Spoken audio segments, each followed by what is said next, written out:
Inakusahan ngayon ni Police Chief Inspector Joey Espenido si Suspended Vice Mayor Nova Princess Parohinog ng tangkang panunuhol sa kanya mula nang maupo siya bilang hepe ng Osamis Police. Handa raw ipagamit ni Parohinog ang kanyang sarili kay Espenido para hindi raw siya makialam sa mga transaksyon ng pamilya Parohinog sa iligal na droga sa probinsya.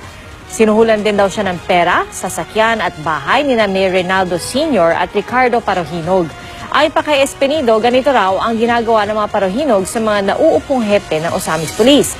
Sabi ni Espenido, tinanggihan daw niya ang mga ito. Sagot naman ang abogado ng pamilya Parohinog na si Attorney Ferdinand Topacio, hindi na raw dapat patulan pa ang mga ganitong paninira. Ang dapat anyang tutukan ngayon ay kung tama ba ang pagpapatupad ng pulisya sa search warrant noong police operation. Hawak din daw ng pamilya Parohinog ang CCTV footage na magpapatunay na may nagtanim ng ebidensya.